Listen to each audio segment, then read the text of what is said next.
Ibu melahirkan, membesarkan, menyusui. Tapi ayah kita, ya Rabb, dia bergaul dengan maut setiap hari. Kasih ibu memang sepanjang masa, tapi demi Allah, kasih ayah sepanjang jalan. Dia bersahabat dengan kerusakan dalam dirinya. Dia bukan orang yang tidak bisa menangis, cuma dia gak mau menangis di hadapan anak-anaknya.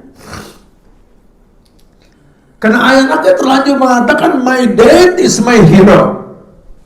Ayahku adalah superhero untukku. Ayahku adalah jagoan dalam tontonan film karton yang aku tonton, yang membahagiakan aku ketika datang saat musuh sedang menguasai lingkungan. Spiderman datang, Superman datang, Batman dia. My dad is him. Dialah ayahku. Itulah ayahku. Bismillahirrahmanirrahim.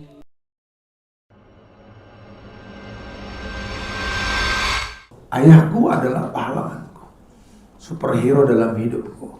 Ingat, wahai ayah, buatlah anak-anakmu berkata itu. Ketika dia sudah makin besar, makin dewasa, dia tahu.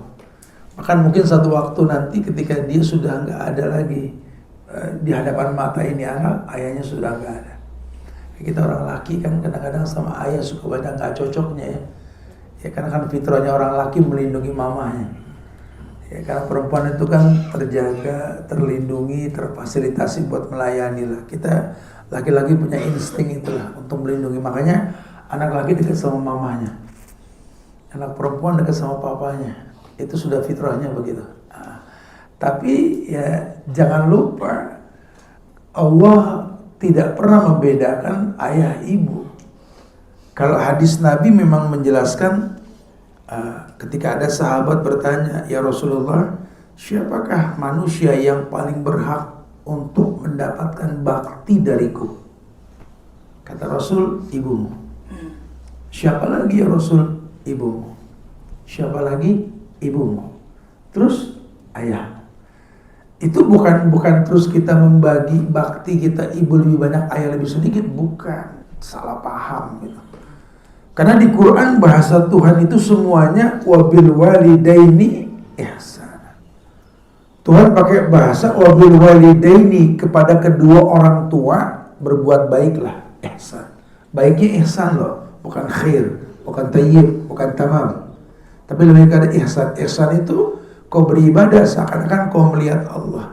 Kalaupun kau tak melihat Allah, Allah melihat dirimu. Maknanya kalau bicara berbuat baik sama orang tua, tidak ada orang tua berbuat baiklah. Nampak di hadapan mata kita, cium tangannya, cium keningnya, rasakan wangi kulitnya. Kalaupun dia tidak ada, bukan berarti kau lupa. Nah, di badanmu ada air susu ibumu. Bukan kau lupa, nah, di belakang namamu ada nama ayahmu. Berbuat baiklah, nak. Kau bisa bersembunyi ketika berbuat kemaksiatan, orang tidak melihat yang kau lakukan. Tapi ingat, nak, ingat. Kalau Tuhan tak bisa kau dustai. Maka Rabb bukan nasiyan. Tuhan kamu nggak pernah lupa apa yang pernah kau perbuat. Kalau kamu lupa dengan Tuhan, karena memang Nabi mengatakan la yazni zani hinna zani wa huwa mu'min. Orang kalau berzina, ketika berzina dia tidak beriman. Wala yasriku syarik inda syarik wa huwa mu'min. Orang yang berbuat syirik, mencuri, ketika dia mencuri dia tidak beriman. Yasrabul khamar inda syarik wa huwa mu'min. Orang yang minum khamar, ketika dia minum dia enggak beriman. Naam, imannya bisa keluar ya. Tapi diingatkan, oke lah, Allah bisa kau lupakan sesaat. Tapi kalau kau mawas diri, nak, ya, kau sadar kau lahir dari rahim seorang ibu, kau lahir dari bagian daging seorang ayah. Demi Allah, jaga itu. Wabil walidaini ihsan. Sering dibahas tentang ibu-ibu. Ini melambangkan bahwa ibu ini sosok manusia yang lemah. Dia bukan tanah seperti Adam diciptakan dari tanah. Dia tercipta dari tulang rusuk yang bengkok. Ibumu bagian dari organ tubuh ayah. Ya, Ketika kau menganggap bahwa ibu nomor satu, kau lupa dosa ibu adalah suaminya yang tanggung, ayahmu. Kau lupa konsekuensi ayahmu, lelaki tampan yang berani menembak anak orang, melamar. Demi Allah, konsekuensi ketika dia menjawab, saya terima nikahnya Fulana binti Fulan dengan mas kawin seperti yang disebutkan, dibayar tunai sah, wallahi pindah dari pundak mertua ke pundak kita. Tanggung jawab.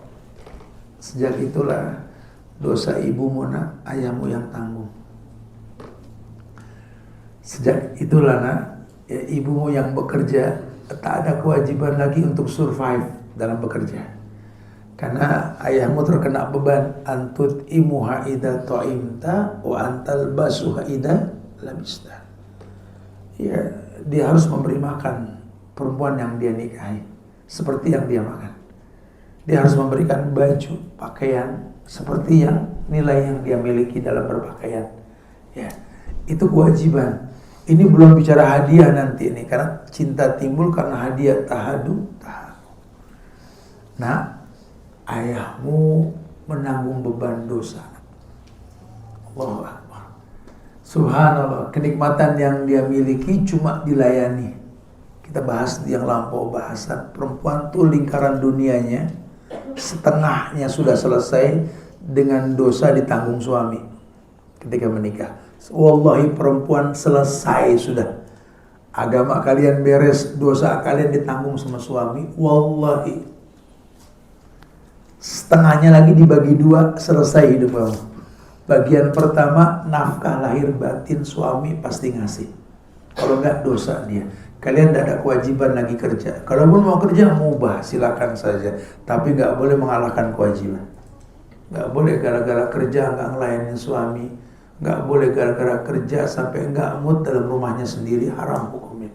Bahkan sebagian ulama mengatakan kalau kerja itu cuma mubah, gara-gara kerja sampai nggak sholat duha, haram itu kerjaan. Segitunya tuh agama. Dan sisanya kau layani dia, layani suami. Orang yang nanggung dosa kamu, nafkah, khalas, layani. Jangan banyak komplain, jangan banyak menuntut di luar batas kemampuan. Tapi kenyataannya kan tidak seperti itu. Lagi-lagi kenikmatan yang ringan, kenikmatan yang banyak, yang terasa ringan dilakukan ini diterlantarkan. Banyak disibukkan dengan urusan yang bukan Allah syariatkan. Nah, lain sama laki-laki. Ya, sakit nggak sakit, kau miliki atau tidak kau miliki, kau nggak bisa berkeluh kesah. Karena waktu bergulir masa berganti ini demi Allah tidak berulang. Ya, tetap kamu mau bilang apa juga, pegel sama pasangan, tetap kamu tanggung dosa. Capek Ustaz, terserah deh, sudah nggak kuat ya. Saya makan sama dia udah masing-masing deh. Nggak bisa, ada ikatan rumah tangga kok. Anda dayus, Anda menanggung dosa dia, dan itu nggak main-main. Ya, memang ibu madrasah buat anak-anaknya, tapi kan ayah mudir. Ibu jadi madrasah kan karena ayah. Sekolah difasilitasi kan karena nafkah dari ayah. Sehingga nggak bisa kamu berlepas diri. Ikatan dalam rumah tangga kamu ini kan misakon golizo. Hubungannya sama Allah, bukan sama manusia saja. Bahkan lambang kemampuan, manistato'a minkumul ba'ah, laki-laki, nikahmu itu lambang kemampuan. Kamu berani nikah, berani ngatur anak orang gitu loh. Kamu berani nikah, berani bawa bahtera kehidupan. Kamu berani nikah, berani memberikan nafkah lahir batin. Bukan kamu berani menikah kemudian menjadi anggota rumah tangga, pemimpinnya adalah istri, bodoh sekali. Lan yasluh li rajulin idza amaratu imra'ah. Tidak akan pernah terselesaikan masalah rumah tangga laki-laki kalau perempuan yang mimpin. Gak ada ulama memiliki ayah yang takut sama istrinya. Gak ada ulama punya seorang ibu yang kurang ajar sama suaminya. Gak ada. Terus buat apa kalau kita gak merhatiin doa kita, Robbi habli minas salih. Robbi habli minas solihin, ya Allah berikanlah kepadaku anak-anak yang soleh. Apa iya anak yang soleh punya ayah takut sama bini? Apa iya anak yang soleh punya ibu kurang ajar sama suami? Udah dah, kita bukan di negeri dongeng gitu loh. Kita ini hidup yang real, yazra, yahsud, nanem metik. Lu nggak nanem jangan sok metik gitu loh. Ini Masya Allah, kesempatannya makin sedikit bukan makin banyak. Demi Allah. Ketika Nabi mengatakan kulul lahmin nabata min sukhtin, setiap daging yang tumbuh di badan keluargamu itu dari sesuatu yang haram, neraka lebih berat. Kuncinya di kita, Pak. Laki-laki. Ya, jangan sungkan untuk menjadi laki-laki. Sampai Nabi ngasih sampelnya laki-laki itu burung. Wahai para wanita, ketahuilah suamimu itu seperti burung, kata Rasul. Burung itu sakit gak sakit, pokoknya kalau sudah pagi terbang, berkicau lah. Burung gak pakai jam tangan, tapi dia bisa membedakan hawa pagi dengan hawa malam. Insting yang sudah berjalan. Feeling seorang laki-laki sudah siang, jangan banyak nongkrong, jangan banyak ngobrol, kita bekerjalah. Wa izzuhu istighnahu 'anil nas. Harga diri kita itu ketika gak nyandar sama manusia. Kita punya harga diri, ini punya karya cipta. Wa izzuhu istighnahu 'anil nas. Harga diri kita ya karya cipta. Berkaryalah seperti burung tadi. Yaqdu himasun wa tarhu bitanan. Diumpamakan kayak nyari rezeki itu, burung temboloknya kosong terbang pagi, balik kandang pasti ada yang dia bawa. Jemputlah rezeki. Jemputlah rezeki. Memang tidak semua orang punya untung, punya rugi. Tidak semua orang punya gaji. Tapi setiap orang punya rezeki. Jemputlah rezeki tersebut. Sejak pagi sudah didoakan sama Nabi, Allahumma barik li ummati fi bukuriha. Berikan berkah pada umatku di pagi hari. Wahai laki-laki, ingat dulu orang mendoakan kamu ketika kamu ijab qabul. Apa doanya? Barakallahu lak wa baraka alaik wa jama'a bainakuma fi khairin. Enggak ada doa pengantin lain yang Nabi ajarkan kecuali itu. Barakallahu lakal barakah ya ahi. Wa baraka alik, dilimpahkan berkah atasmu. Wa jama'a bainakuma fi khairin, Allah kumpulkan kalian dalam kebaikan. Kebaikan apa? Tujuan rumah tangga, memperbanyak umat. Umat yang mana? Jumlah anak yang banyak, kesian yang gak punya anak. Kesian yang anaknya dikit. Jumlah umat yang banyak itu, lelaki menikah menjadi suami yang baik. Perempuan menikah menjadi istri yang baik. Suami istri baik, anaknya baik. Orang tua senang melihat anak nikah jadi baik, besan juga senang, semuanya baik. Target nikahnya itu. Tentu yang baik datang dengan cara yang baik. Ada rukun dan syarat nikah nanti yang gak main-main, sampai Allah bilang, iyakunu fuqara yughnihimullahu min fadlih. Malaikat, kalau ini yang nikah memang orang belum punya modal, belum punya dana, kalaupun betul cara nikahnya, Allah perkaya dia dengan keutamaan. Tidak sedikit orang pas sudah nikah lebih sukses ketimbang sebelum nikah. Karena cara nikahnya betul, misinya betul. Ya, nikahnya bukan sandiwara yang dipertontonkan di sosial media. Ya, nikahnya nikah kepura-puraan, ke depan orang yang beb, sampai rumah berantem. Pura-pura aja, pencitraan kerjaannya gitu ya. Oh, lagi seneng sampai foto status tangan laki bini pegangan ya, ketika dua cincin bersatu. Terlalu mendramatisir, korban drakor, dengerin ya gitu loh. Enggak gitu ya, bukan enggak boleh, itu sih kembang-kembang pernikahan ya, silakan saja gitu loh. Tapi bukan itu ya. Lihat suamimu, ya, lihat istrimu, lihat. Habis nikah bagaimana, Bu? Jangan kemesraan yang dipertontonkan. Laki belum sholat subuh, no bangunin. Bukan sosok mesra di hadapan orang dipuji sebagai apa, home sweet home, baiti jannati. Ingat no, suami lagi di mana no? Udah ngaji belum? Bapak juga jangan tenang-tenang aja Pak. Kelihatannya bini baik no, ke tukang sayur pakai kerudung kagak no gitu loh. No, olahraga lari ngiterin komplek pakai baju renang no, lihat no. No, lihat no, dia main padel baju, lihat no, udah kayak gangsing Jawa ketat, lihat tuh. Dia pengen sehat dengan cara yang haram. Mana mungkin orang bisa sehat dengan cara yang haram? Udah jangan ngelobi Tuhan. Tuhan baik, cuma terima yang baik. Allah Pak, tanggung jawab kita laki-laki Pak. Kalau kita nggak bisa mengingatkan, kita dayus. Wallah kita dayus Pak. Walaupun nama kita si Budi, si Tono, si Joni gitu. Tetap panggil si dayus. Ente dayus bro, gitu lah. nggak tegas sama ente punya harim. Wallah, ente dayus. Ente laki-laki yang nggak ngerti tujuan nikah tuh apa. Abis ini nanggung dosa bini. Ini bini berdosa, lu diem aja. Dayus, gitu loh. Subhanallah. Dan itu nggak main-main. Wahai anak-anak, itu ayahmu. Lelaki yang lelah. Lelaki yang acap kali dunia menganggap bahwa sosok lelaki yang enak. Oh, kalau dia sih enak. Kerjanya keluar tiap hari, kita di rumah ngadepin kenyataan hidup gitu. Kalau dia di luar nggak ngeliat kenyataan, cabein di mulut kalau ngomong. Dari mana orang di luar nggak ngeliat kenyataan? Ulama sering ingetin kok, ini laki-laki kalau keluar rumah tuh kayak mobil truk yang bak ternya kosong. Kosong jalan dari rumah. Masalah depan komplek pegel sama satpam yang sok gagah, betul? Yang sok jaim, gimana? Udah dia cepet kenal muka gue, lelet, nggak demen gitu lah. Masalah baru. Belum lagi depan pintu komplek masuk ke jalur utama, innalillah. Kita ketemu sama polisi cepet, ini polisi yang kuliah mana nih? Dan lainnya. Subhanallah, tuh kan, lama-lama nggak muat. Pindah coba pindah dulu, kita pindah dulu. Kasih jalan. Tawassi' dalam menuntut ilmu tuh penting banget. Ya, fadhol Pak, Dek, Bro, ayo Bro, fadhol geser. Coba jadi nggak ganggu orang masuk, itu pintu masuk Bro, panitia. Aduh, please tolong ya, subhanallah ya. Jadi betul-betul memang kita ini diingatkan. Ya, depan komplek kita pegal sama polisi cepet. Ini polisi yang kuliahnya mana nih? 6:30 rajinan polisi yang gak kuliah ketimbang yang kuliah. Macet, yang diduluin yang ngasih duit. Oh, PR hidup betul.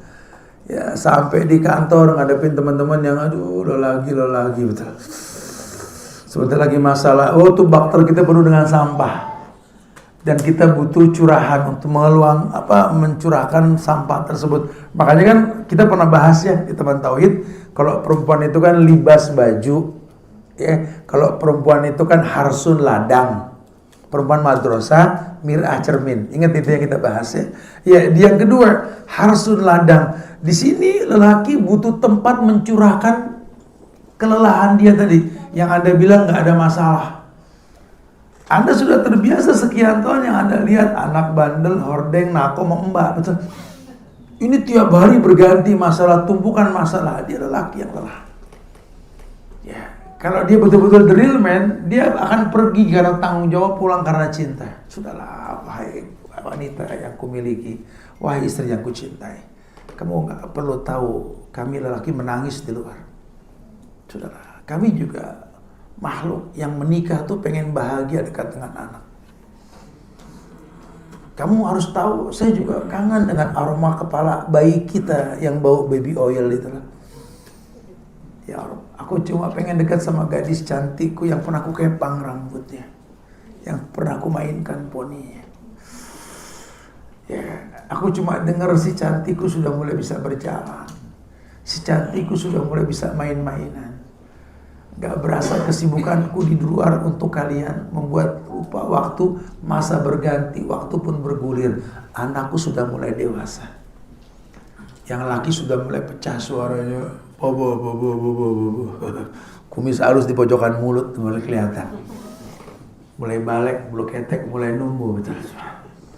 Ini yang gadis pun sudah mulai agak sedikit galak, jayu, mereka menjelang haid. Aduh, masya Allah.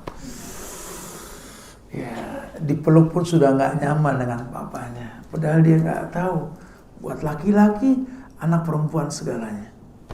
Subhanallah, wallahi. Udah gak bisa dipeluk. Sebentar lagi ada lelaki datang melamar dia. Allahu Akbar. Kita ayah suruh rela dibawa anak gadis yang kita cintai oleh laki-laki yang kita gak kenal. Allahu Akbar. Subhanallah. Ya, ini kenyataan bukan tidak. Ya, demi Allah. Dan lelah yang kita rasa, kelelahan yang kita rasa, ini bukan sesuatu yang main-main. Karena kenyataan yang kita nggak bisa pungkiri. Ya. Jadi wajarlah kalau seandainya nanti kamu akan melihat ada sosok lelaki tua di hadapanmu yang kerut di keningnya nampak sudah. Mata tajam hitamnya sudah mulai bersepak putih. Muka yang gagah sudah mulai keriput di bagian pipinya. Gigi yang kuat pun mulai bergerak ketika dia bicara karena palsu sebagian. Urat di tangannya sudah mulai tampak. Lihatlah kuku di tangan dan kakinya coklat karena berbenturan dengan kerikil. Dialah orang yang selalu membuat kamu tidak nyaman ketika melihatnya. Karena terprovokasi oleh bisikan kiri kananmu tentang dia. Ayahmu begini, ayahmu begitu, demi Allah. Dia lelaki yang lelah. Dia lelaki yang tidak pernah berkata lelah di hadapan kalian. Dia lelaki yang siap capek buat kalian. Dia tulang punggung yang siap untuk dibebani oleh berat seberat apapun. Dia bukan tulang rusuk yang kesannya mirip dengan tulang punggung, sama-sama tulang. Tapi wallahi dia betul-betul tulang punggung yang siap dibebani. Lelaki yang mengerti bahwa hidup ini ujian. Lelaki yang mengerti bahwa hidup ini perpindahan dari satu ujian ke ujian yang lain. Bukan lelaki yang pelangak-pelongo yang gak ngerti hidup ini mau kemana. Bukan, lelaki yang paham. Lelaki yang tahu konsekuensi dia menikah adalah memimpin rumah tangga, memimpin bahteranya. Dia tahu konsekuensi menikah, dia betul-betul bertanggung jawab akan nafkah lahir batin keluarganya. Lelaki yang bak kuda coklat mengkilat di bagian kulitnya, kuda hitam yang meringkik di tengah-tengah gurun Sahara yang kering kerontang. Kuda yang hebat, yang siap ditunggangi oleh tunggangan seberat apapun. Dialah ayah. Jangan banyak komplain. Bukan Ustaz gak ngalamin sih punya ayah seperti aku, Ustaz. Ayahku tuh sama mamaku begini-begini, sama mamaku begitu-begitu. Ayahku tuh sama anaknya begini, ayahku tuh gini, ayahku tuh. Ya kalau kamu fokus ngelihat kekurangan, kapan kau tahu kelebihannya? Kalau kamu ngelihat sesuatu yang negatif, kapan kamu tahu ada positifnya? Ternyata di Mekah banyak WTS ya, pelacur tat. Kata orang bijak, gua ke Texas nggak ngelihat pelacur. Loh kok bisa begitu? Karena anak ke Texas nyari orang baik, bukan nyari pelacur gitu loh. Kalau di tempat baik ente ngeliat pelacur, ente datang memang pengen lihat pelacur, masalahnya itu. Sama-sama orang tua, kalau anda cari kesalahannya, dia manusia. Dia bukan malaikat yang tidak punya salah, dia makhluk yang punya syahwat. Suyina linnasi hubbus syahwat. Sportif lah. Kalau dia masalah dengan ibumu, begitu pula sebaliknya. Wallahi, itu urusan mereka, bukan urusan kita anaknya. Mereka ada bekas, kita nggak ada bekas dengan mereka. Sportif lah, jangan terprovokasi. Banyak kasus kalau sudah bercerai hidup, yang diprovokasi ini cenderung ayah. Ya memang kita akui kita nggak pandai memimpin. Dalam rumah tangga kerusakan tuh nggak sebelah, pasti dua-duanya. Loh saya nggak berbuat salah. Anda menginspirasi dia berbuat salah. Jangan bilang Anda nggak salah. Orang berhubungan pasti ada masalah. Cuma tinggal kebijakan kita menghadapi masalah. Jangan terprovokasi. Aduh Ustaz, kalau aku nih anak Rasul enak banget tante. Duh kalau aku anaknya Abu Bakar sahabat Rasul penghuni surga, ya Allah Ustaz, enak banget tante. Sabarnya orang. Kalau aku jadi anaknya Umar, gak ada yang berani kali gang sini tante. Gitu. Umar, jangan kata preman, setan aja merat betul. Oh, andai jadi anaknya Utsman, anda gak punya utang kali itu udah pinjol kali tadi. Andai anaknya Ali bin Abi Thalib, ya Rabb, Masya Allah, ya sekali ngomong orang pun kita paham karena pinternya Ali bin Abi Thalib.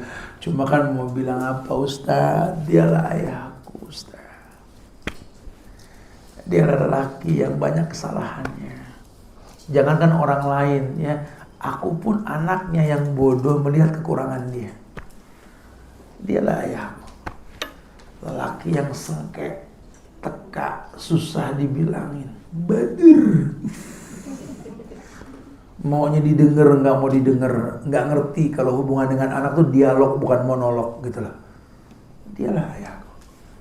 Ya, terus kita mau apain dia bro? Kita, lah ya Rob, Khairun nas anfa'uhum linnas.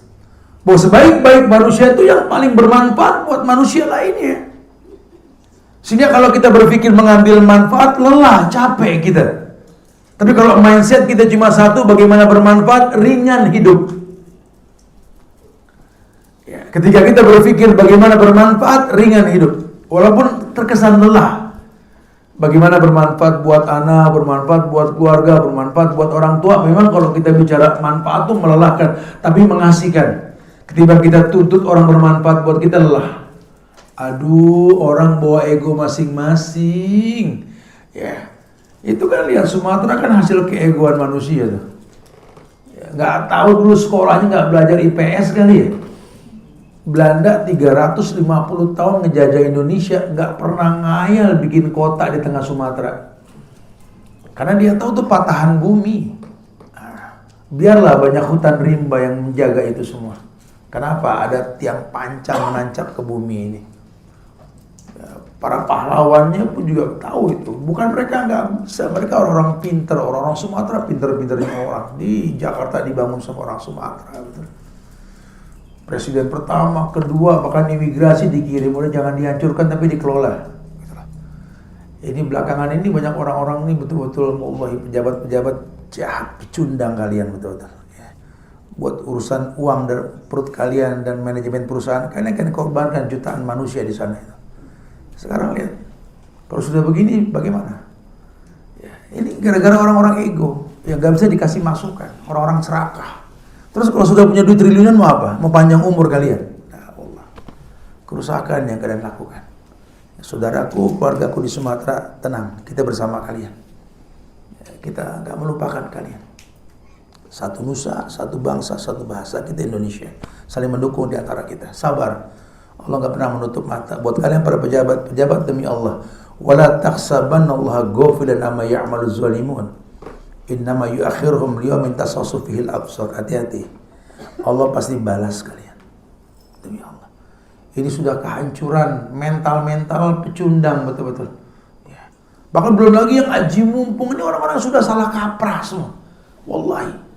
Lelaki lihat perempuan layak ditolong malah diperkosa, anak malah diculiknya apa-apaan ini. Mental-mental pecundang sudah gitu. Orang-orang yang gak ngerti hidup ini untuk apa. Nah, ketika kita menghakimi orang tua kita tanpa kita berpikir bagaimana bermanfaat buat dia, kemungkinan kita bakal bisa menjadi begitu. Pakar-pakar komentator terfasilitasi dengan sosial media yang kerjanya cuma ngeghosting, ngomentarin orang mulu gitu loh. Dia lupa kalau hidup ini permainan, bukan jadi komentator. Al-Hadid ayat 20 Allah mengatakan, "I'lamu annamal hayatud dunya laibun." Ketahuilah dengan ilmu, hidup ini, dunia ini permainan. Bermainlah, jangan cuma berkomentar. Nggak ada permainan tanpa ilmu. Sehingga orang yang berilmu, orang yang bermanfaat, bukan hanya bisa mengambil manfaat. Orang-orang yang tahu bahwa peruntukan hidup untuk sesuatu yang disyariatkan. Perempuan tahu hidupnya untuk apa, laki tahu hidupnya untuk apa. Ini orang tua, suami istri tahu hidupnya untuk apa buat anaknya, anak pun tahu hidupnya untuk apa buat orang tuanya. Saling mengerti. Sehingga dia tahu kalau Allah berfirman dalam Al-Quran di Az-Zariyat 56 sebagai basic penciptaan manusia. Wa ma khalaqtul jinna wal insa illa liya'budun. Tidaklah aku ciptakan jin dan manusia kecuali untuk beribadah.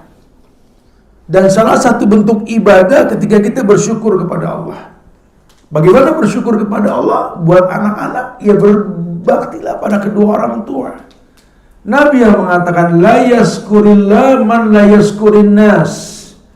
La yazkurillah man la yazkurin nas.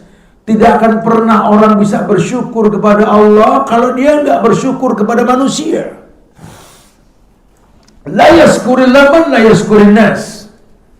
Enggak akan pernah bisa orang bersyukur kepada Allah kalau tidak berterima kasih pada manusia. Dan orang yang paling berhak kita berikan terima kasih kita ya orang tua kita. Ya, bukan terus ibu 3 bapak 1, bukan. Agama bilang wabil walidaini ihsana tadi, kepada kedua orang tua berbuat ihsan. Bahkan dikatakan wa in jahadaka al antusrika bima laisa laka bihi ilmun fala tutihuma Wasahibhuma fid dunya ma'rufah. Transparan, berbuat baik sama mereka dua, bukan cuma sebelah. Kenapa? Karena kan di badan kalian ada dua orang, ya, ini air susu ibu tadi sama nama besar ayah kamu di belakang kamu itu. Paling nggak kamu berpikir bagaimana memberikan manfaat. Kalau memang kamu belum bisa membantu mereka, paling nggak jaga nama baik mereka. Ya, kadang-kadang ketika kita sudah dewasa, kita baru paham. Ketika kita sudah menjadi orang tua, ya. Memang kenyataan orang bijak selalu mengingatkan. Orang itu merasa memiliki kalau sudah tiada yang dia miliki. Betul. Ya. Dulu waktu mereka hidup, buat kita menjadi masalah. Mau pulang pun ngintip dulu, ada bokap gak nih? Oh, cuma nyokap gampang deh kalau nyokap. Ada bokap, oh ada bokap lagi. Saya masih ingat tuh kalau saya dulu ngajar dari Jakarta ke Bogor pulang tuh hujan-hujanan. Ingat saya sampai tahun 2015, 2018-an. Masya Allah. Gak ada orang yang berani ngomelin saya kecuali ayah saya. Sampai di rumah saya udah basah lepek. Ayah saya minta bikinin balai depan rumah. Udah kita kasih kamar nggak? Ya udah, orang tua nggak bisa kita larang, kita buatkan lah yang nyaman buat dia, nggak apa-apa. Terus kadang-kadang gak enak sama orang, kenapa ini balai sih pak? Kayak kita nggak baca, cuma orang tua kelas bas. Jadi dia tahu kalau siapa yang datang, dia tahu.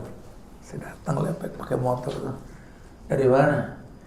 Biasa bah, cium tangannya, cium keningnya. Tadi ngajar bah, nyiksa diri ente. Kok nyiksa diri sih pak? Ya, apa nyiksa diri? Orang yang dengar ceramah itu lagi nyaman di balik selimut, entenya lepek kayak gini. Jangan kayak lilin yang bakar diri sendiri. Allah Akbar, bah. Perjuangan nggak kayak gitu. Nanti metik satu waktu, lah salah kalau kayak begitu. Wah, tiap balik ada gitu. Sehingga kalau mau masuk rumah, ada dia kayak. Ya ketika dia sudah tiada, kita baru tahu. Saya tiap Jumat tuh saya ziarah ke makam ayah saya. Karena satu yayasan, jadi saya gampang datang. Dan saya pengen memang begitu. Saya berdiri di hadapan makam beliau ke kiblat sampai sekarang Allahumma ghfirlah warhamhu seterusnya. Saya berkata kepada gundukan tanah tersebut, iya mbak, baru berasa punya kamu ketika sudah nggak ada. Apa artinya uang yang saya kantongin kalau yang saya temui cuma gundukan tanah? Gak ada keuntungannya sama sekali. Pujian yang orang pujikan ke saya gak ada gunanya karena saya pengen dipuji sama orang tua. Kalau cuma orang beli mangga manis dirasa oleh mulut orang yang beli itu biasa. Tapi kalau senyum Pak Tani yang melihat buah mangga ranum di ranting pohon yang dia gak perlu makan, itu yang kita cari. Orang yang punya dana bisa beli mangga mahal.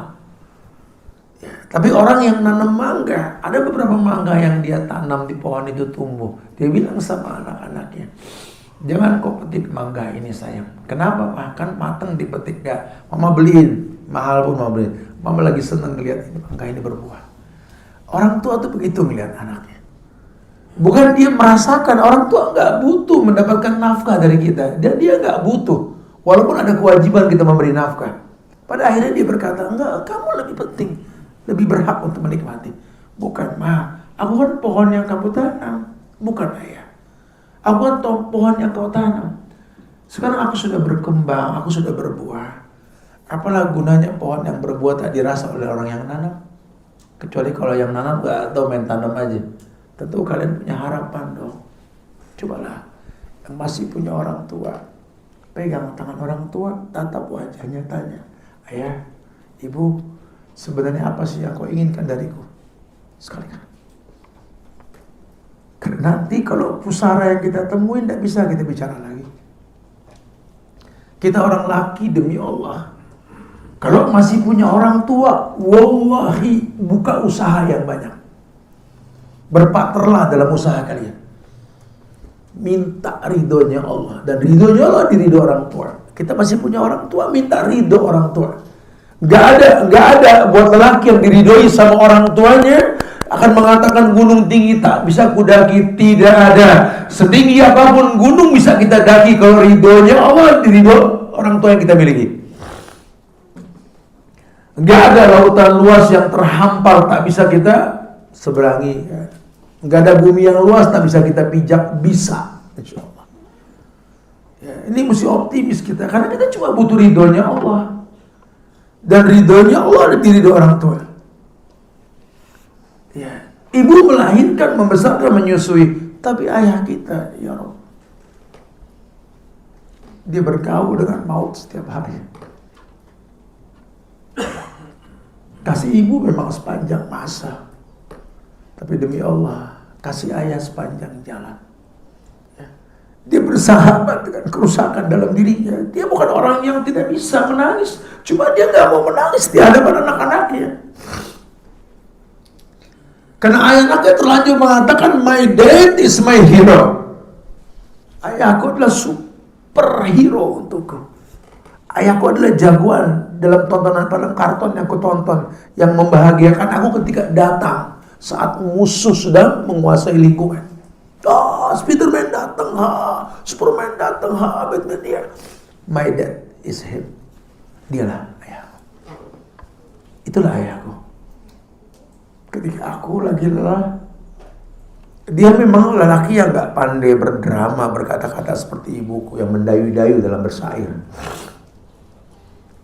Dia cuma mengatakan, kenapa loh? Anak laki cengeng, bangkit. Jatuh pak, bangun jauh dari perut, luka lutut, kok lemah kamu? Lelaki itu pincangnya saja punya hasil. Bangkit. Kau laki-laki, kau itu emas. Laki-laki itu emas. Jatuhnya orang berebut, naik harga dipegang sama orang. Emas, bergaul dengan semua logam. Emas tak pernah berubah menjadi tembaga.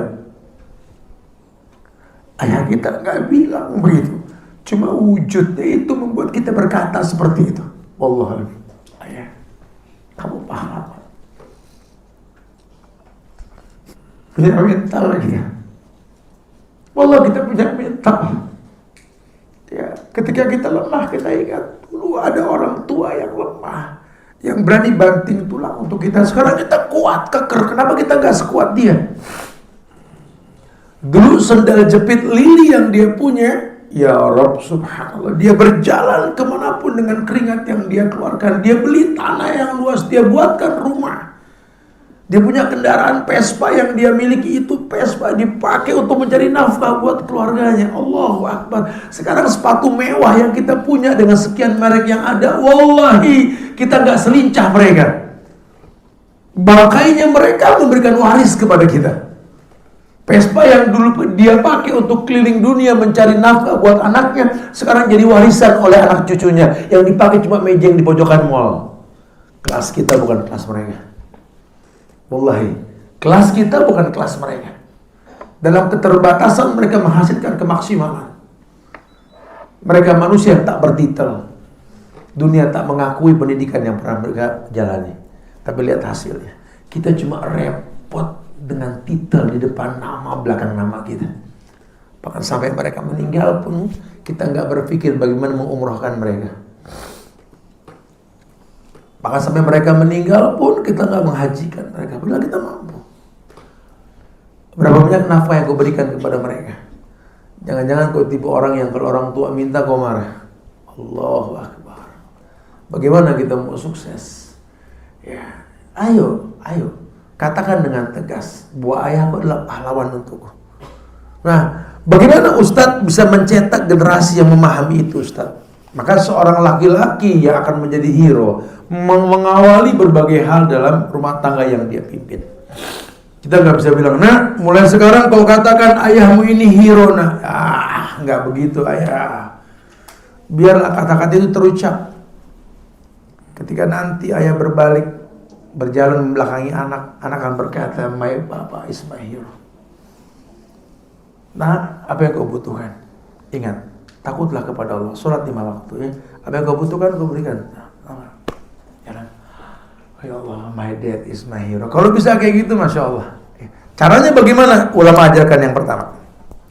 Ayo laki-laki. Wallahi yang pertama, kita punya rumah. Agar para wanita tahu, dalam hidup laki-laki ada 3 yang dia banggakan. Dan tolong jangan rusak 3 hal tersebut. Yang pertama, buat laki-laki, ibu segalanya. Jangan pernah kau sakiti ibu seorang laki-laki sampai kapanpun. Wallahi, jangan pernah kau sakiti ibu seorang laki-laki. Ingat para wanita. Ya. Seburuk apapun ibu seorang laki-laki, ya, dia melahirkan laki-laki yang akan membawa kamu ke surga. Ingat itu. Kalau nyari sempurna, nggak ada kesempurnaan pada mertua perempuan yang kau miliki. Wallahi, yang dia cintai, kau belajar mencintai, itu yang pertama. Yang kedua, buat orang laki, anak perempuan segalanya. Jangan sakiti anak perempuan seorang laki-laki di hadapan dia. Jangan, tolong. Ya, demi Allah. Sama seperti kita nikah. Kita nikah sakiti anak orang, dia nggak terima. Ayahnya nggak terima. Ya, kita kalau mau nyakitin pasangan, ingat dia punya ayah. Ada ayahnya, tahu lain cerita. Lain hal kalau memang dia berbuat salah, kita islah. Tapi kalau kita zolim tanpa ada sebab kita marah, jangan. Dia punya ayah. Seperti saya suka bilang sama teman-teman yang masih bergelut di dunia gangster, saya mau bunuh, saya mau sakit. Kau akan sakiti anak seorang wanita, dia punya ibu. Kau akan sakiti ayah seorang wanita. Apa manfaatnya? Agama bilang fa'fu anhum wastaghfir lahum wasawwirhum fil amr. Belajar maafin orang, bro. Minta ampun ke Allah untuk dia.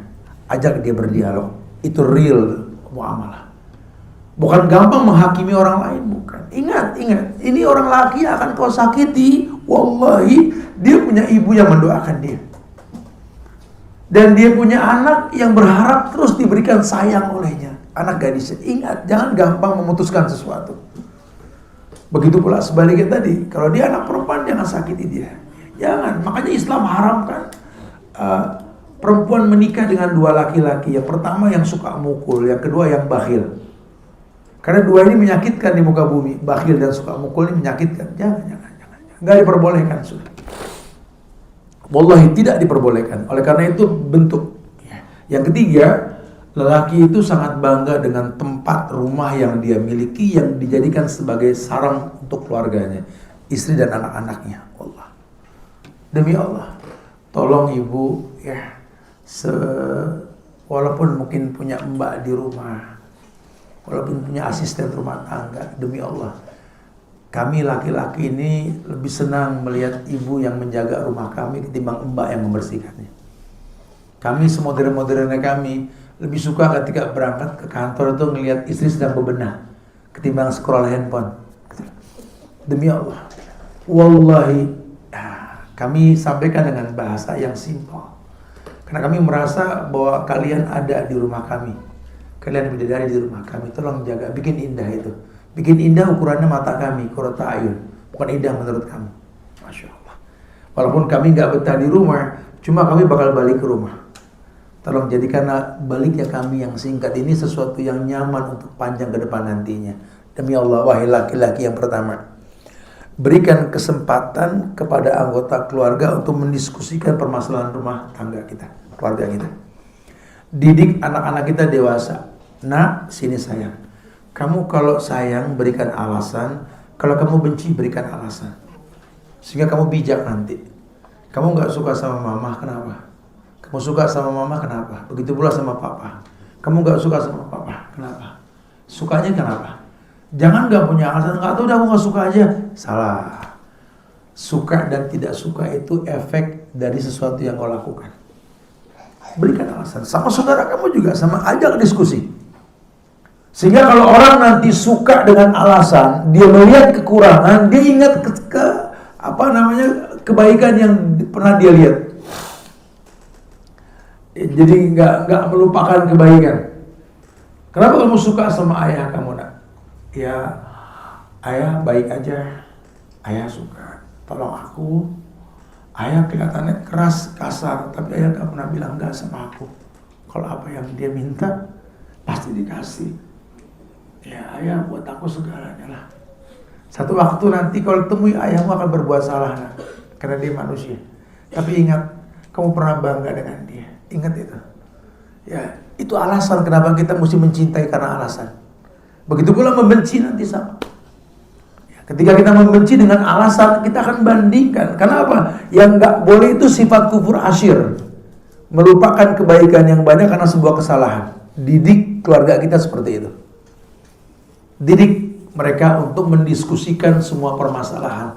Sehingga mereka tahu kenapa ayahnya begini, kenapa ayahnya begitu. Yang kedua, kita laki-laki kalau pengen jadi hero buat anak-anak kita, jangan menampakkan konflik rumah tangga di hadapan mereka. Kita terikat hubungan rumah tangga dengan lawan jenis kita yang berbeda suku bangsa, berbeda tempat kita tinggal dalam kandungan seorang ibu. Ya Allah, subhanallah. Kita betul-betul pasangan yang nggak punya latar belakang yang sama. Ya, kita nggak punya latar belakang yang sama. Tentu ada konflik toh. Ya. Bisa nggak misi rumah tangganya ditegaskan? Apa misi rumah tangganya?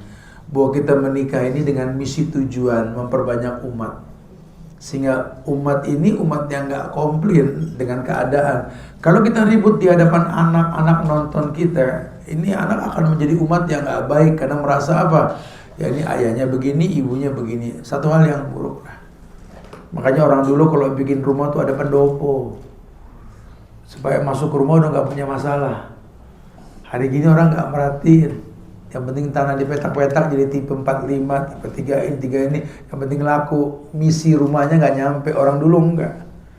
Ya, dia bikin rumah pasti ada pendoponya. Sehingga masalah selesai di pendopo, nggak masuk ke rumah. Lawang rumah adalah surga. Sepakat dong. Baiti jannati. Home sweet home. Apa ya di surga ada orang teriak? Apa ya di surga ada orang nangis? Di surga ada orang ribut. Udah jangan ngimpi. Home sweet home berantem mulu. Baiti jannati ribut mulu. Healing pengen refreshing katanya. Pintu kulkas jadi saksi tempat healing kita tuh. Ada singa muntah, ada gedung miring, ada ketiran Belanda, betul. Tapi isinya keributan. Ini pencitraan semua ini. Korban-korban sandiwara nih yang kayak begini. Tolong, kalau memang paham, jangan pertontonkan konflik. Anak kita ini melihat, mendengar. Dia akan meniru nantinya. Bagaimana cara menaklukkan ayah, dia lihat cara mama membentak. Oh begitu ya, ayah diam kok dibentak begitu. Itu anak kita bakal membentak mirip dengan bentakan anak ibu tadi. Bagaimana cara bikin mama nangis? Oke. Oh gitu cara ayah. Nggak nutup kemungkinan, mereka melihat. Anak kita duplikator bro. Peniru yang paling hebat. Wallahi, Anda biasakan anak, mama, papa, minjem handphone dong, Pak. Kita kasih ngelempar nih. Makasih, Pak. Besokan, Pak, pakai lagi dong. Nih, makasih, Pak. Sekali-kali tanya, pinjam handphone kamu dong. Dia pasti ngelempar dengan lemparan yang sama. Karena anak duplikator. Peniru yang paling dahsyat. Subhanallah, hati-hati. Jangan tampakkan konflik di hadapan anak. Jangan demi Allah jangan. Sampai-sampai kalaupun kita nanti ribut sama kakak dari anak-anak kita, saya sampaikan beberapa kali kajian itu, kalau kita mau ngomong sama kakak, ya adik keluar dulu. Adik keluar dulu sayangnya. Mama ada perlu sama kakak, papa ada perlu ya. Tolong, bukan nanti. Nah, tutup pintunya. Omelin tuh kakak jangan depan adik. Karena biar bagaimana kakak punya harga diri di hadapan adiknya. Jangan pernah sakiti seorang abang di hadapan adiknya. Nanti adik gak respect sama kakaknya. Kita yang pegal nanti. Kalau kita meninggal kan abang yang bakal didik adiknya, betul? Jaga perasaan. Walaupun nanti banyak adik yang sukses karena hasil bulian abang. Anak kedua sukses, biasanya dibully sama yang pertama. Dan tidak sedikit orang yang dibully itu hebat gitu ya. Tapi ya sudahlah, Allah akui.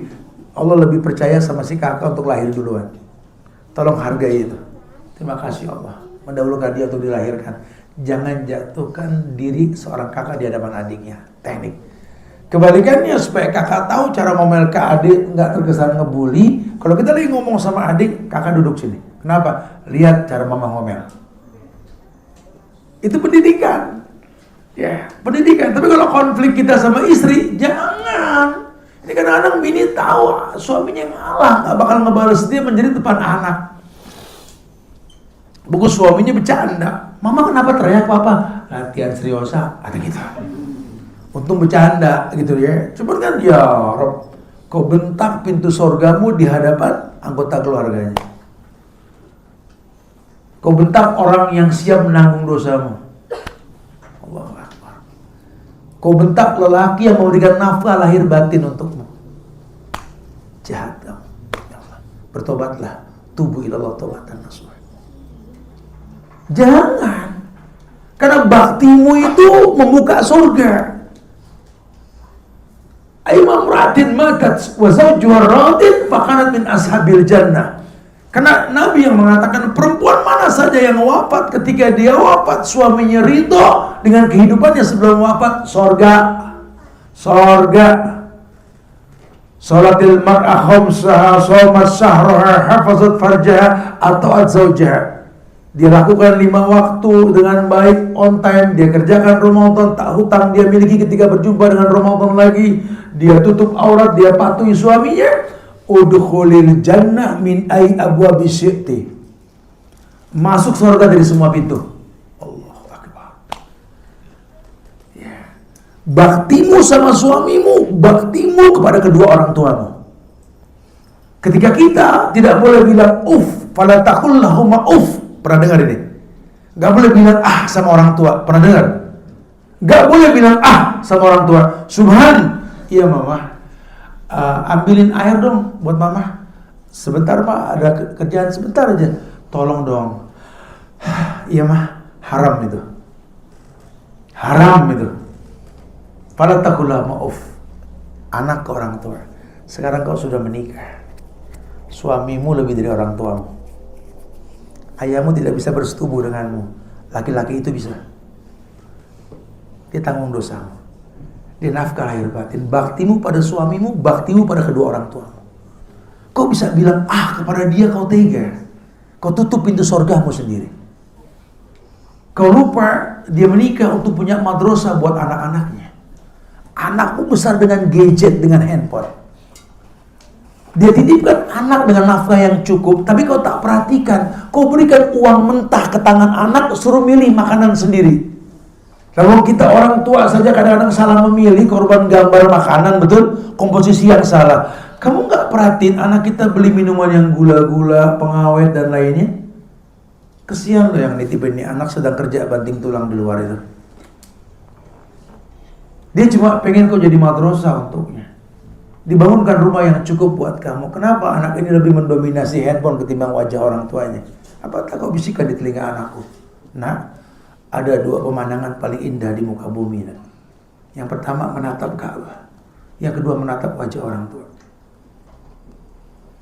Andai bisa kau bisikan di telinga anak-anakku, nanti kalau ayahmu pulang, tolong jangan ada handphone di antara kamu dengan dia. Tatap wajah ayahmu nak. Laki yang lelah, yang pura-pura sehat buat kamu nak. Allah, tatap wajah ayahmu nak. Lelaki yang mungkin tidak dekat denganmu, tapi demi Allah, apa yang dia perbuat hanya untukmu nak. Lelaki yang tidak berharap banyak padamu, cuma lelaki yang hanya mengingatkan nak, di belakang namamu ada namamu nak. Tolong jaga itu nak. Mata ayah terhalang dinding nak. Sedang apa kalau di balik dinding ayah tidak tahu nak. Telinga ayah juga terhalang jarak. Kau berbisik dengan temanmu, kau berkoalisi menyakiti ayah nggak dengar saya. Allah nak, ku petangkan tanganku ini nak, tak sampai 2 meter nak. 3 meter kau berbuat salah, tak bisa ayah melerai kamu nak. Demi Allah nak. Kaki ini bukan kaki yang 20 tahun yang lalu nak. Tak bisa aku kejar kamu nak. Tapi hanya aku ingatkan kepadamu bahwa ada nama di belakang namaku, di belakang namamu yang mesti kau jaga. Demi Allah nak. Kau akan sukses kalau kau bisa berterima kasih. Jagalah sepeda yang ayah beli. Jagalah sepatu yang ayah beli. Jangan diinjak belakangnya nak. Jagalah buku yang ayah belikan untukmu nak. Tolong nak. Itu bentuk syukurmu nak. Dan itu kita pengen madrasah yang ngajarin itu gitu loh. Tolonglah kau bangunkan anak-anakku di pagi hari lah. Kan keberkahan hanya di pagi hari. Masya Allah. Ini harapan, dan ini memang arahan dalam agama kita untuk seperti itu. Sehingga kalaupun kita mengingatkan nanti lillah karena Allah, bukan karena keegoan kita, bukan. Rumah tangga tujuannya itu. Aku nggak melarang kamu lari pagi, jalan pagi, olahraga silakan. Tapi demi Allah, kewajibanmu menjaga anak-anakku. Bukan membaguskan bodimu yang kau berikan untukku, mending untuk yang lain nantinya fitnah timbulnya. Subhanallah. Kemudian biasakan dalam rumah tangga ini kita semampu mungkin, walaupun sulit kita merasakan lama-lama di rumah. Kalau orang ulama bilang secara bijak, semampu mungkin kalau masih dalam kota, kamu sesibuk apapun pulang ke rumah. Lain kalau kamu di luar kota, hukum safar berlaku. Tapi kalau kamu masih dalam kota sibuk, udah pulang ke rumah. Itu pendidikan buat anak-anak kita. Mau sesibuk apapun ayah, kalau dari kantor pasti pulang. Karena hukum asal burung pasti balik ke sangkarnya. Lain kalau kita di luar kota. Karena nanti banyak juga orang-orang nih nggak pulang rumah, padahal dia nggak dalam kota masih bisa balik. Balik, rumahmu surgamu itu. Jangan sampai nggak balik. Supaya anak-anak tahu betapa berharganya rumah buat ayahnya. Ayahnya difasilitasi hotel bintang 5. Ayahnya bos. Cuma tetap, apalah artinya hotel bintang 5 tanpa melihat kamu di hadapanku saya. Apa artinya fasilitas yang cukup yang ayah dapatkan kalau ayah gak mencium aroma tubuh kalian, sayang? Sini, ayah yang subhanallah. Bukan ayah gak bisa, ayah bisa, bukan tidak.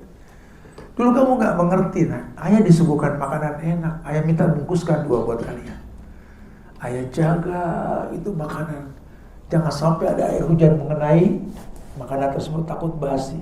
Sampai di rumah kalian gak senggol tuh makanan. Gak mengapa, kalian belum tahu. Nanti satu waktu ketika ayah sudah gak ada, kamu pasti tahu itu. Betapa untuk kamu segalanya ayah maksimalkan. Subhanallah.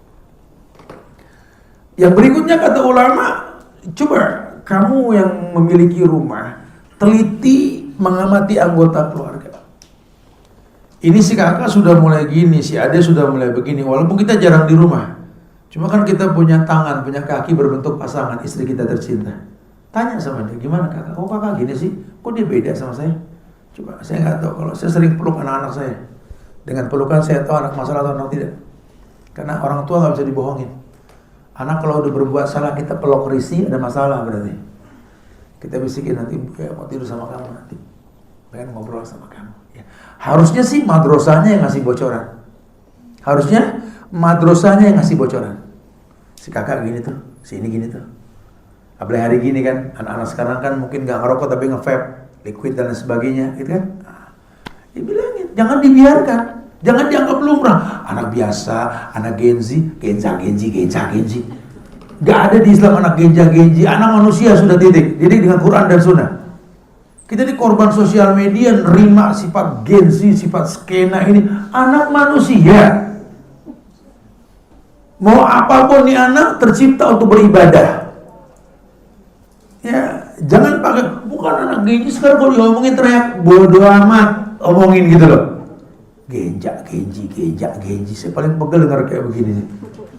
Sama, mau anak mana pun anak manusia yang wa khalaqtul jinna wal insa illa liya'budun. Cuma mungkin teknik approachingnya nanti yang mesti dibahas. Teknik talkingnya nanti mesti dibahas. Kenapa? Karena Nabi juga bilang, kalimun nas bima ya'rifu alaih. Ajak ngomong orang sebatas pemahaman. Lihat pendidikannya, lihat umurnya, lihat pengetahuannya, itu penting. Allah penting sekali itu. Ya, demi Allah. Tapi jangan terus jadi lemah. Apa bingung. Habis anak sekarang kok dibilangin pundung, terus jadi nggak dibilangin. Gimana sih? Karena kita jadi sesuatu yang salah, mesin cetak anak yang nggak robani nantinya. Nggak gitu. Ya, teliti, amati anak-anak kita. Karena hari ini orang berbuat dosa nggak perlu keluar rumah. Kalau dulu kita bisa tahu nih anak mulai bandel pulang malam.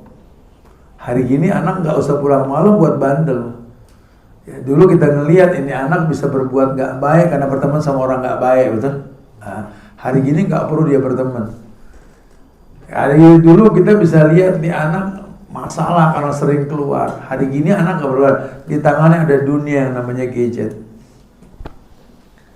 Ya, ini anak bisa merakit bom buat meledakkan bom kemarin di SMA 7 Baru. Ya, itu anak-anak yang dimobilisir oleh grup-grup sosial media, masuk ke grup neo-Nazi dan lain-lain. Anak-anak kita jangan dianggap anak kecil.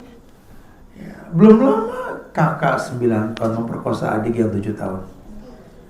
Ya, cuma gara-gara apa? Ditekan oleh teman-teman yang pernah dia temani di sosial media dalam permainan Roblox, GTA dan sebagainya. Itu kan dia berteman sama yang gak jelas. Saking menang mulu, nyaman dengan teman, janjian di WA, mulai bermaksiat di WA, screenshot, diancam. Kalau kamu nggak gini-gini, nggak gini-gini, lihat. Ini yang ngomong ini polisi cyber langsung. Saat ini kenyataan, stop. Bahkan banyak orang tua yang nggak tahu anaknya murtad melalui sosial media. Bahkan ada seorang ibu datang ke Ustadz Suhan langsung di Bogor, datang dengan pakaian syar'inya, ayahnya juga sudah syar'i, nangis terseduh-seduh karena anaknya baru memproklamirkan diri, aku LGBT mama. Aku belum sempat berbuat dengan sejenis, cuma aku meyakinkan LGBT itulah pilihan hidupku. Tidak sedikit anak diketahui dalam sosial media menjadi pelacur online. Saya jadi bingung, pelacur online itu apa sih? Ya, dijelaskan. Ternyata dia bisa nyari duit 100.000 buka baju, ya. Tambah sekian buka ini. Allah, silakan transfer. Allahu Akbar. Katanya kau sayang sama anak. Katanya kau cinta sama anak. Jahat. Anda boncengin anak gak pakai helm, ente jatuh selamat, anak mati, bodoh ente Pak. Masya Allah.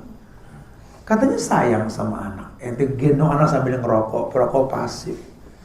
Katanya sayang sama anak, tapi di tangan anak Anda sosial media, handphone sampai dia merem.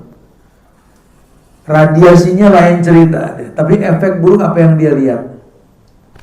Anda diamkan anak tidak bangun pagi, jahat kalian, wallah orang tua jahat. Berkah itu adanya pagi. Kalian biarkan anak tidur pagi, nggak ada yang melek. Jahat kalian demi Allah. Kalian cetak generasi yang bakal ngancurin Indonesia. Kalian biarkan dia pilih minuman, makanan di supermarket tanpa dikontrol dalamnya. Masih muda sudah ngomongin merek sakit. Kalau masalah sudah subhanallah. Sehingga kita pulang dengan kelelahan dan kekecewaan, kita panggil anak-anak kita. Ya, berilmulah nak sebelum beramal. Ayah cuma bisa mengingatkan kepada kamu. Kedekatanmu pada ibumu, tolong jangan sampai membuat kamu lemah nak. Kau terlahir untuk melindungi dia. Demi Allah, jaga nama kami nak. Sehingga ketika kita berpaling dari dia nanti berjalan, anak berkata, wow, my dad, my hero. Tapi kalau nanti orang tua sudah nggak ada, kita yang sukses datang berziarah ke makam orang tua kita. Kita ingat kelelahan dia mendidik kita. Terima kasih ayah. Kalau ayah nggak galak, saya nggak bisa begini. Kalau dulu ayah lemah, ayah meloloh aku, saya nggak bisa bangkit ayah. Ayah, di atas kuburanmu aku bisa berjanji dan bersaksi, you are my hero ayah. Kaulah pahlawan untuk kami. Subhanallah ya. Tapi jamaah, mudah-mudahan ini kita alami dan kita rasakan dan kita miliki kemuliaan tersebut insyaallah ya. Mumpung belum terlambat, kembalikan kepada misi dan visi dalam berumah tangga. Wallahu a'lam bishawab.